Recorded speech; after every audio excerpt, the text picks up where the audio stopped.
What is up, guys? It is ajmarkle here. Welcome to episode number 20 of MVP Baseball 2005 Classic Stadiums. Today, we are going to rank the 16 stadiums. No gameplay, just ranking. Anyway, let's get to it. Starting off at number 16, we got Hara Bithorn Stadium, a stadium in San Juan, Puerto Rico.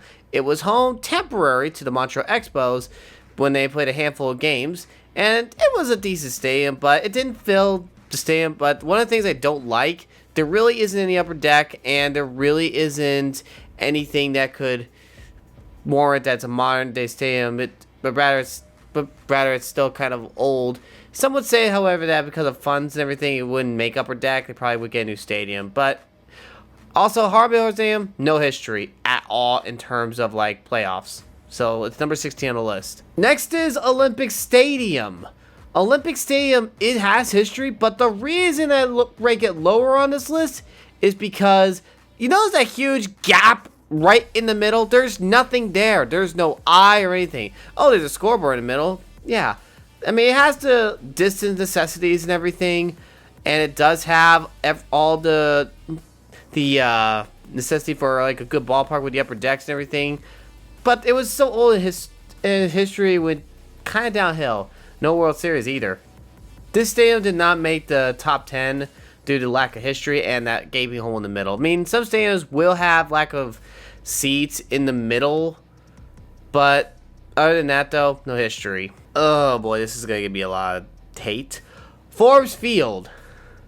Forbes Field is a stadium that, despite its great history, has one of the, in my opinion, one of the worst seating arrangements because there's no seats that range from left to right center field. Now, it did go for the Pirates to 1970. You think around the late 50s and 60s they tried to renovate a little bit, but they didn't. Also, if you guys notice, the distance is left center field is 435 feet. Now, granted, some stadiums do have some deep fields, and they will be on the list, but unfortunately, this stadium does not make the cut to me because this is not a stadium that I recommend and wouldn't meet modern day standards. Sorry. Okay, Griffith Stadium is number 13. Now, some of you might like the seating around, all around almost, but the reason it doesn't make the list, if you look closely, look at the left field. The left field is the deepest part of the ballpark, not center field. That is not good because that means a lot of running in. Despite its great history, the big outfield is pretty deep. Oh, and by the way, this was the first Washington Senators. There was like 3 Washington, D.C. teams, with the third one being the Nationals. And they didn't even go to the stadium when the second group came along. Guess where they went? I'll show you. Yeah, RFK Stadium, a temporary stadium for the Nationals, and was once home to the original Washington Senators. A little correction, they probably went to the Griffith Stadium the first year, but then they went to RFK Stadium for a new one, but they didn't last too long. Yeah, yeah, that's why I throw that out there. Sportsman Park. Another historical stadium, pre-DC, but out of date a little bit if it was for today. But if you look at the info here, it was prehistoric for the Cardinals back in the day. And it didn't have any upper decks around the fair part, which is basically where it's fair territory, the outfield, but it hadn't had like seating in the foul territory. And also looking at the center field, it also was very deep. There's only like 2 stands that are at 420. This was 422. Deep, but not the best. Also, yeah, you can definitely see the high walls there too, but not in the foul territory. I wonder why. Comment below. Oh boy, Shibe Park. Shibe Park is number 11, people. Despite its good atmosphere and historic background, it's got a huge center field at 468, and it does have an upper deck in left field completely. The deep center field definitely hurts, though. That's a lot right for the center fielder. Probably burn like 300 calories all that running. And lack of right field seating. Well, great. Yeah, not a little out of date, but it's a good classic stadium. Not the highest on my list. Fenway Park Classic is number 10. I am sorry, but the reason it's at number 10 is because there is pretty low seating at left field where the Green Monster is in the back with all the advertising and everything. This is how it was back then with all the seating, and it was pretty small in center field. Let's see how it looks today. Yep, that's how it looks today. And looking at the info here, they They renovated a little bit. The Green Monster is there. Yeah, that's what it looks like today. Okay, before you guys comment, let me explain. Polo Grounds may have all-around seating, and it had a good atmosphere and a great history, but look at the center field and left center and right center field. That is huge. It had a lot of ground to cover. In fact, it was not, the only team that used it last before they went to their stadium was the New York Mets with Shea Stadium. That's what I believe happened when I read up. I could be wrong, but you could fact check me on that. And it was very large compared to the other stadiums. In fact, it was New York Giants and Yankees once played at one time. Unfortunately, the Yankees' popularity got the Giants a little jealous, and they told them, out.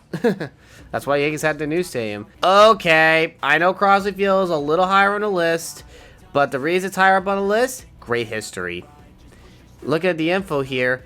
It would have been a perfect level ground for the stadium we know today, and despite the low seating in right center field, the Reds had some great history, including a World Series win back in 1919 and 1940. So, yep. Speaking of stadium, the Reds actually have 3 stadiums in MLB baseball. Let me show you. The next one, Synergy Field. High up on the list when it was the all-around seating. The only reason it's like that because they were building the new stadium, which is Great American Ballpark. But we'll get to that in a moment. This stadium had a World Series in 1970, 72, 75, 76, and 1990. The Reds are still waiting for hoping for another ring, and that's a purity ring for anyone's wondering. And the stadium had some very good boundaries. Sadly, to this very day, though, not around. They had to destroy it for the new ballpark. Let me show you. Ironically, right here, Great American Ballpark.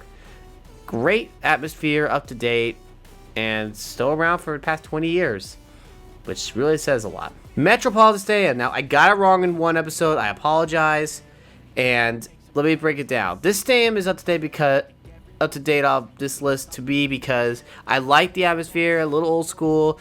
Left center field, left had a decent upper deck, and right center field had good. It was pretty interesting. Sadly, though, I always say it a lot, but it didn't last too long. 20 years, and a deep center field definitely doesn't help too much either.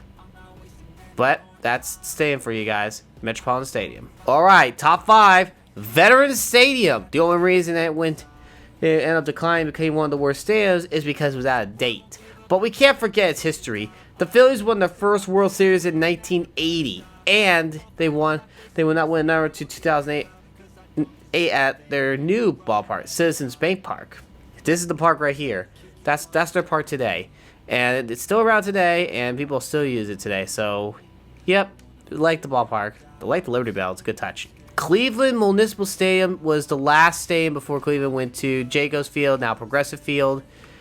And look at the info here. The stadium had a lot of field distances shown on here, and it lasted over 60 years, which makes a good ballpark that lasted so long.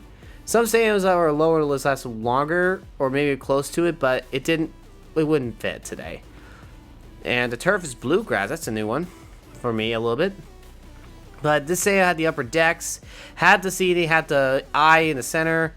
Great stadium all the way, but you got to go to a new one. Let me show you that one real quick. This is Jacobs Stadium now, which is home of Cleveland, and it's still around today, and it has the same bluegrass on here, but it may have changed since then. But Cleveland still wait for that one ring. Now let's get to number 3. Tiger Stadium is number 3 on the list. Despite that stadium, when I play it, being one of the more popular stadiums on my series so far, it lasted for almost 90 years with a few World Series rings. The stadium is high on the list because of its great history for good fandom. And they actually had the deep center field, which was 440 feet. They only decreased by 20 feet at Comerica Park, which I'll show you. This is Comerica Park. Less upper decks, though. I like the upper decks, personally. But anyway, Tiger Stadium, number 3. Alright, Qualcomm Stadium is number 2. Not just because it's a huge stadium and I like the color and the atmosphere, and it was actually historical for the Padres when they got in their first World Series in 1984. Despite losing and only winning one game, It's so historical, and I love the triple deck too, which is why Veterans Stadium was on the list too. It was known as San Diego Stadium 2, but it is no longer that stadium. It was basically another stadium that was also used for football, but baseball is pretty good there too. The stadium today, this is their stadium today. Less seating, more atmosphere for the background, but still stadium, but sometimes you can't beat the classics. And now the #1 stadium of all, Astrodome. I'm from Texas. I'm a Texas Ranger fan. I know it's Houston Astros, but this is #1 because it's domed. It's one actually besides Olympus Stadium. This is one of the only dome stadiums. All seating around, not a huge gap in center field, and it's a good history for Houston when they're around. And it shows the artificial turf. Turf's on there, like some of the other stadiums we mentioned. But I love this stadium is #1 because it's more memorable, historic, and nostalgic. Okay, which stadium do you like? Do you think this list is okay? Comment below if you guys would have reorganized it better. I'd like to hear them. And I'll see you guys in the next video. Number 21 will be a huge one at Tiger Stadium. God bless. You rock. Don't forget it.